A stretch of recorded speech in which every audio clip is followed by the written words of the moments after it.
joining. This is Jackson Rose. This is a knitting podcast about the maker and the makes. So today's episode will be a lot about non-making as a topic and about aging as a topic. And then there'll be knits thrown in. Thank you for joining me here. If you're new here, I'm so glad you're here.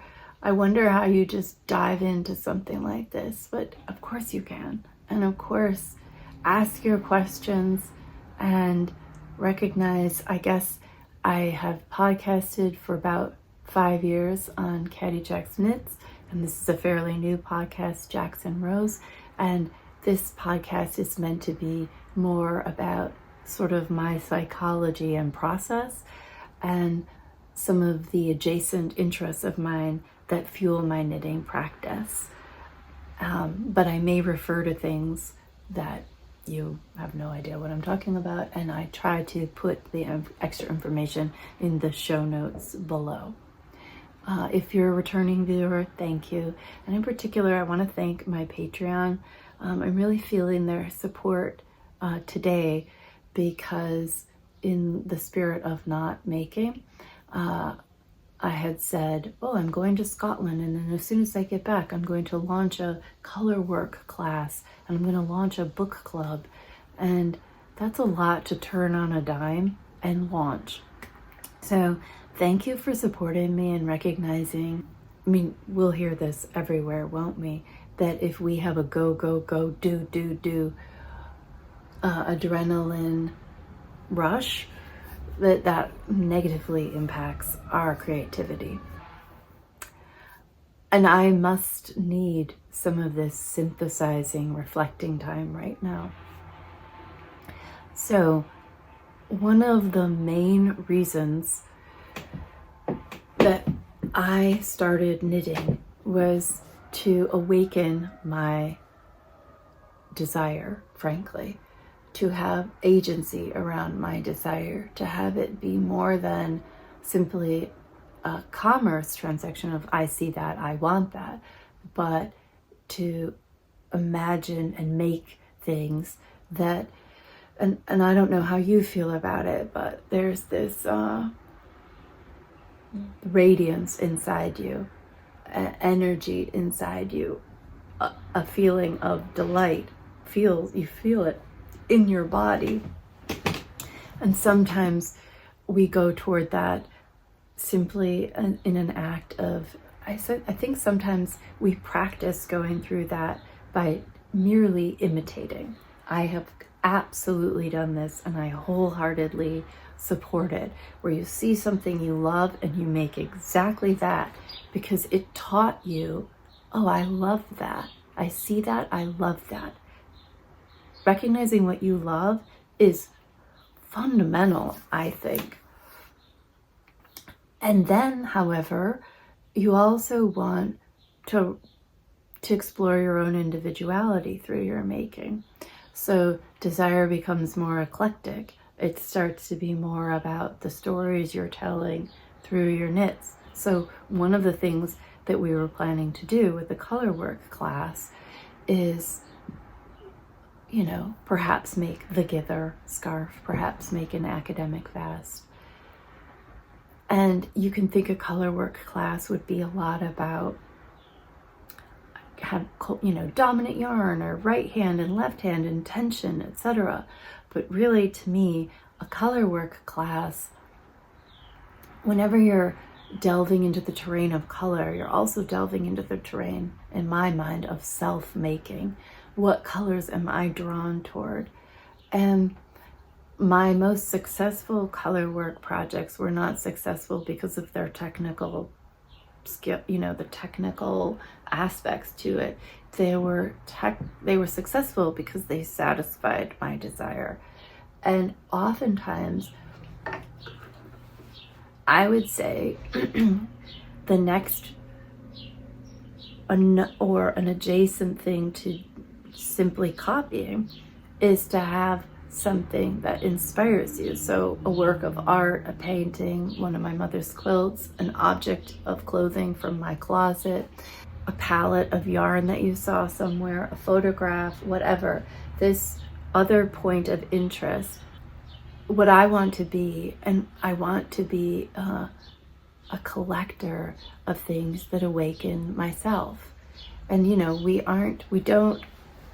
we don't create in a vacuum alone. So how are we going out in the world and engaging and finding inspiration? That's one of the reasons why you make new friends. It's one of the reasons why you travel. So it's probably one of the reasons you're tuning in here. It's like, Jackie, you went to Scotland. What inspired you? What did you bring home from that experience? And the vest I'm going to talk about shortly, that's one of the things. But at the same time, I feel like there's a slowness and a rhythm to this gathering up the pieces of yourself that you've gathered. It's very easy to just, it's not easy as in bad. It's a practice to imitate, but it's not for our egos that we want to have color successes. It's for our spirit that we want to have color work success. So I couldn't just rip out a class right away, because I'm sitting around thinking, what's my next color work project going to be? What's the color story? In this particular example, which I've talked about already, the inspiration was Tilda Swinton.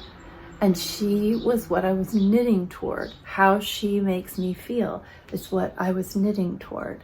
And when I went to Scotland, there's this expectation that I will go, that I will conquer. I'm saying that in quotes. I don't even know why I'm saying that. What I mean by conquer is that I will have experiences. I will synthesize them while I'm there. I will bring with me just the right souvenirs, and I will come back with a complete, tableau of what it was to go to Edinburgh. But instead, I went with, I would say, a lot more, I'm not judging, people can travel however they went, but a lot more humility than that, and a lot more slow than that. I think maybe I had some of that, but I wouldn't call it fear. I would call it that I just wanted to ease into the experience. I wanted it to be slow. I wanted it to just present itself to me, what was going to happen. So the matching knit to that was to finish my SoHo Square. And this is always sort of the knit for years, either a half and half wrap or a SoHo Square that I have on the needles when I need that little non-knitting peace and ease.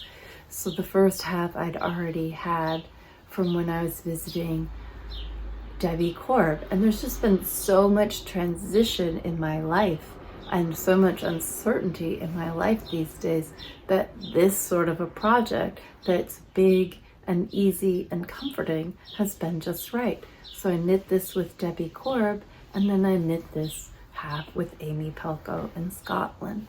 And the second half is, I believe, gray denim. And this is the first time I've knit a large, this is the same size as the original half and half triangle wrap of Pearl Sohos, and this is in their linen quill. This is the first time I've knit one since having my colors done. And while I enjoy having a palette that I'm currently working with, I don't limit myself to that palette. So these contrast colors are not in that palette. And I find lots of ways to just use the smaller palette to make my knits integrate with each other well. And that's my emphasis. And so I could talk about, I've already said that before. So when I finished this in Edinburgh, you know, it wasn't a huge surprise to me to see, oh, it went so nicely with the twig sweater, and maybe I'll pop that in on here. It was fun, you know. Again, Amy knit a row on this, Ivana knit on this, Claire, who I met while I was there, knit on this. So in that way, it's a fun piece, but it doesn't demand a lot from my creativity. I mean, what am I saying? I think it does. It doesn't demand a lot while I'm knitting it. It's very easy, but in terms of the pleasure of this, and this is why we're knitters, the pleasure of this is that color is such a vast topic for inquiry. Color is always changing, and color and proportion and scale and saturation and next to other things, it's just endlessly interesting and varied. So this I talked about in an old episode. This is the original half and half wrap, and then these are two colors that I find flattering but not exciting. So I'm actually really at a place where I'm enjoying that dichotomy of where do I get my energy, my excitement, my drama, and where do I get my ease, my comfort, and like thinking about both. So this shawl for me thinks about both. I was surprised when I was in Scotland how easy it was to dress. I had like few clothes. I had this capsule, and I was surprised being, 2 weeks or so in one suitcase. I tend to normally change my clothes a lot and use dressing as like a theater. I use it as a mood changer. I use it as a way to suit my environment. So it gives me it's like if you've ever seen a bird build a nest, and they bring this twig and then they tear that out and they put this one in and they tear that one out and they add another one and another one here, and you think, what on earth are they doing? That's often me with clothes. I'm tearing them on, I'm taking them off, I keep changing all the time. I'm very, and I don't like this word, but I'm going to use it, I would say fussy. But what I'm trying to arrive at is ease. And that tends to be my goal. It seems like aesthetics, but it's actually this ease. Oh, this feels right to me. This has the right balance, etc. And I want to read you a quote. It's not like I know that this quote exactly says what I just said, but I loved it. It was in the book that Kristen recommended me, How to Be Old by Lynn Slater. She says, when it comes to how I choose to live my life, I try to make space for what I desire. There are times that it's possible and times it must be put aside. I consider desire and its satisfaction seriously these days because of the way life seems to press itself urgently against me. Although I might suffer discomfort while going on fresh adventures, satisfying my curiosity, feeling the rapture when seeing the product of my ever-increasing creative impulse, or expanding my world, this all makes that scale tip in favor of the pleasure of terror. I imagine this fear as I manage other dark moments of life as an object of interest to be observed. Because of this approach, I find that the pounding heart and sweaty hands that accompany a state of panic are thankfully a transitory state. She's talking about a photo shoot that she had. But I do think I do think desire is like really almost, I would like to set it up as aging and desire, and that they go hand in hand. Because as I age and certain things fall away, more pain in my body is the main thing that happens that I'm noticing.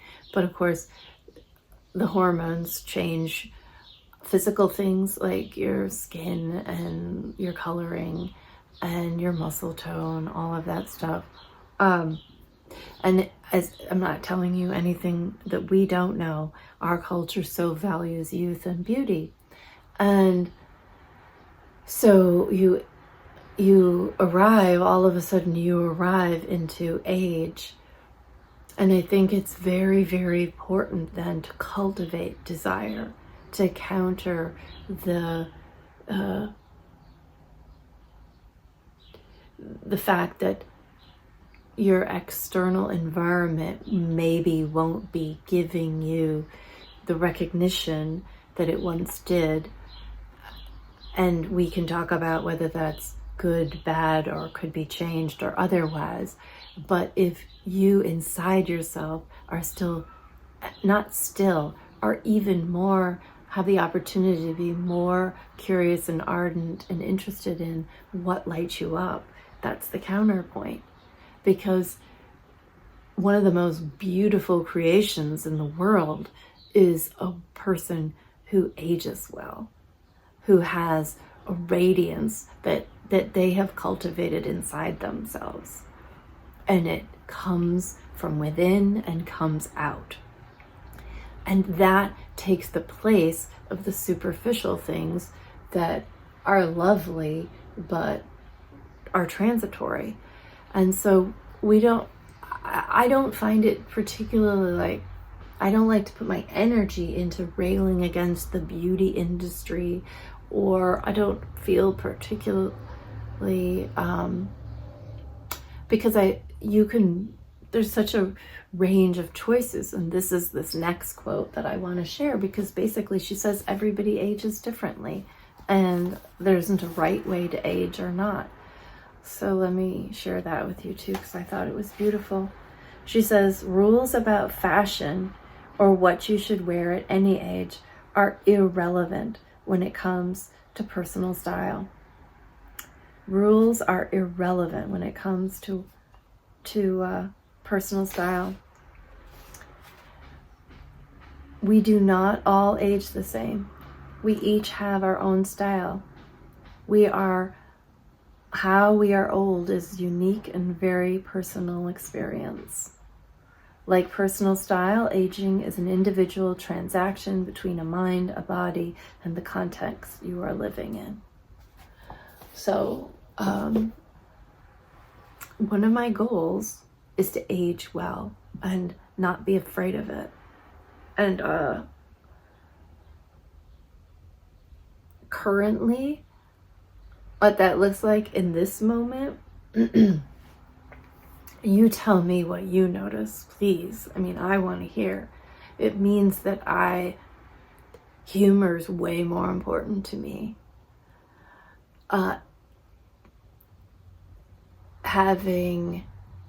Again, I feel like, I think I said it at the beginning, but the caveat is, if you're older than me and I'm telling you stuff you already know, please humor me and just go, yes, let me tell you more.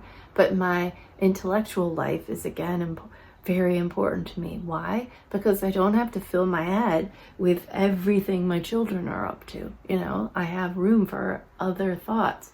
And I don't want to have that new space that's been created then filled with criticism for myself because of this flabby, this wrinkly, this faded, you name it. But we can fill in the canvas with whatever we want. And I think one of the things that's super important to me as I age, it seems vitally important, is to stay connected with you and to have a community of men and women who are also engaging with animating their life from within. And so all that to say, some of the pleasures I've used to have, some of the ways I used to show up are in a way disappearing or changing, and that's unsettling to me. However, it is also an opportunity. So that means you might find different relationships fulfilling to you. That means that you might find different items of clothing. And I notice in my mother, having gone through cancer, it's been this incredible filter for her, and she's much more intentional now. That's one of the perks of aging that I'm excited about. And one of the things that we can bring to the knitting community, because the fast fashion adrenaline rush of everything, what's next, it is literally a privilege to be in the position to go, whoa, I don't want my life to go by that fast. I want to savor it. I want to savor my projects. So I want to be able to have a knitting podcast and talk to you, but I don't want it to be predicated on racing through a bunch of stuff just so that I can have that conversation. So I want to slow it down with you. So this goes back to thanking my Patreon, because I don't have a team of me to produce the content, yet you're still supporting me there. And so I'm very grateful. And I know that our colorwork projects are going to be amazing. And I will say to those of you who are or are not in my Patreon, I will be putting together the first video for that class later this week. But it will be about gathering up inspirational resources and that sort of thing, because I don't want to limit you to you have to knit any one particular thing or other. And I will show you how it looks for me in that video I produced this week, where I have several options and directions I'm thinking about and experimenting with, just like it was with the snow crocus. And you notice, I'm on my third snow crocus now.